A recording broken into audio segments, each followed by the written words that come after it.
When my son was diagnosed, I read that there were various diets that could help your child, and I think, looking back, that I did all the wrong things. I did far too many things all at the same time. For example, taking gluten out of his diet at the same time as taking milk and milk products out of his diet. So if you've had a child recently diagnosed with autism, you've probably stumbled across complementary medicine on the internet. And complementary medicine has multiple modalities, from acupuncture, osteopath, naturopathy, nutrition. There's lots of different modalities. In terms of nutritional medicine, the most common thing that comes up on the internet is the gluten-free and casein-free diet. Now, while I don't like depriving people of trying the gluten-free and dairy-free diet, the evidence is not firm on it. So when people first receive a diagnosis for their child of autism, one of the very common messages they receive is about diet and restricted diets and certain particular diets, which can be very challenging. First of all, a lot of these kids will already have a lot of sensory issues where it's quite difficult and challenging for them to have certain foods. If you then put another layer of expectation in terms of what foods they eat or not eat, that can add more difficulty to an already difficult situation. And I'm sure if you've done a good thorough Google search, you've stumbled across a few people that have made some claims that their program or their supplement does cure autism. First of all, I should say, beware of anyone that suggests you can cure autism with diets and supplements.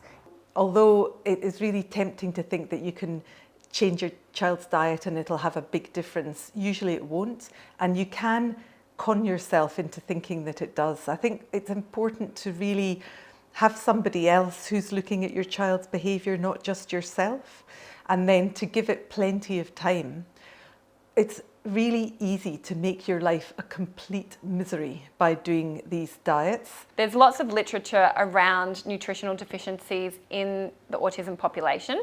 Some of the common ones are iron deficiency, vitamin D deficiency, zinc deficiency, iodine deficiency, and there's a few others as well. They're kind of the key ones that you want to be asking your GP or paediatrician to rule out in terms of deficiency, to make sure that they're not contributing to some of the autism symptoms. So again, it's about asking, where is the evidence? And is there evidence that autism is a dietary condition? No, there is not. Is there evidence that a number of children on the autism spectrum may have some gut conditions? Yes, there is. These kids are prone to things that restricted diets can cause, things like constipation, things like dental issues, and weight issues. But also you've got to understand, I think, as a doctor, this is something that people may be finding that they really want to have a go at because they feel that it might benefit their child. And I think you've got to respect that. So it can be really tricky deciphering what is evidence-based or what's going to be effective. Know that on the internet there are a lot of people that have something to sell. And my general rule of thumb is if it sounds too good to be true, it probably is.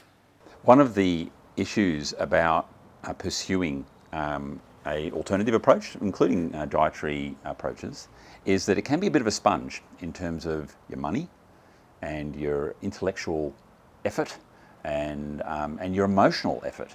If you think that this particular thing is going to work, you may then not pursue other avenues that maybe have a better scientific basis to them. I would really recommend taking a massive deep breath, trying to find a sensible professional and just doing it slowly,